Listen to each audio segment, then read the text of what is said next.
عن ابی ہریرہ رضی اللہ تعالی عنہ قال قال رسول اللہ صلی اللہ علیہ وسلم من ذرعہ القیء وهو صائم فلیس علیہ قضاء ومن استقاء عمدا فلیقضه رواہ الترمذی وابو داود وابن ماجہ والدارمی وقال الترمذی هذا حدیث غریب لا نعرفه الا من حدیث عیسی بن یونس وقال محمد یعنی البخاری لا اراہ محفوظا۔ حضرت ابو ہریرہ رضی اللہ تعالی عنہ بیان کرتے ہیں رسول اللہ صلی اللہ علیہ وآلہ وسلم نے فرمایا جس شخص کو روزہ کی حالت میں قے آ جائے، الٹی آ جائے، تو اس پر کوئی قضا نہیں،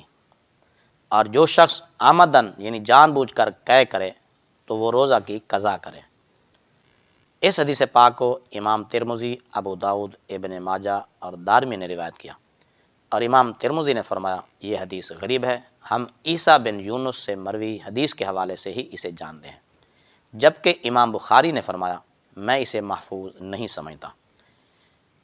اس حدیث پر چاروں اماموں کا عمل ہے، یعنی اگر کوئی شخص روزہ یاد ہوتے ہوئے